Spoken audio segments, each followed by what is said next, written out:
आप सभी को साहेब बंदगी। जग में बैरी कोई नहीं, जो मन शीतल होए। यह आपा तो डाल दे, दया करे सब कोय।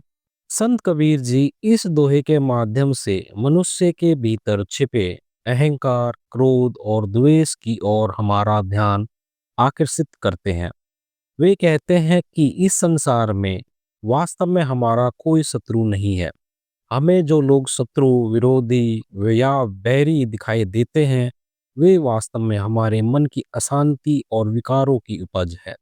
यदि हमारा मन शीतल, शांत और संतुलित हो जाए, तो हमें हर व्यक्ति में मित्रता, करुणा और इंसानियत ही दिखाई देगी। जो मन शीतल होए, मन का शीतल होना मतलब मन का शांत होना, अहंकार, क्रोध, ईर्ष्या और बदले की भावना से मुक्त होना। जब मन शांत होता है तो वही संसार, वही लोग, वही परिस्थितियां हमें अलग दृष्टि से दिखने लगती हैं। जहां पहले हमें विरोधी दिखते थे, वहीं अब हम समझ पाते हैं कि हर व्यक्ति अपने स्तर पर संघर्ष कर रहा है। दूसरी पंक्ति में कबीर जी कहते हैं, यह आपा तो डाल दे, दया करे सब कोय। आपा यानी अहंकार, मैं की भावना, मैं सही, मैं बड़ा, मुझे ही सब समझ है।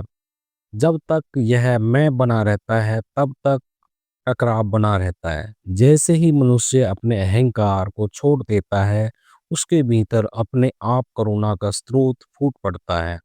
वह हर व्यक्ति के प्रति दयालु, सहानुभूतिशील और प्रेमपूर्ण हो जाता है।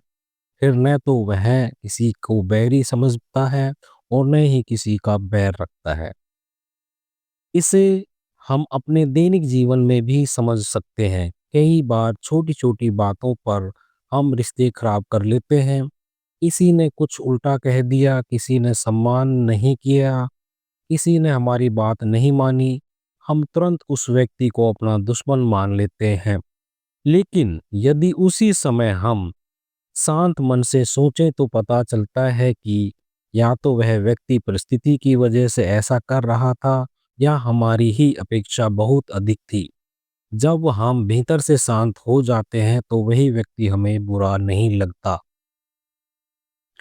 इसलिए कबीर जी का संदेश साफ है, दुनिया बदलने से पहले मन बदलो, लोगों को दोष देने से पहले समय को देखो, अहंकार छोड़ो, करुणा अपनाओ। जब मन शीतल हो जाता है तो संसार अपने आप सुंदर लगने लगता है। तब हर व्यक्ति हमें एक शिक्षक, एक अनुभव या परमात्मा की झलक के रूप में दिखाई देता है। यही सच्ची आध्यात्मिकता है, बैर नहीं, करुणा, विरोध नहीं, प्रेम। इस प्रकार इस दोहे का सार यही है कि शत्रु बाहर नहीं, हमारे भीतर है।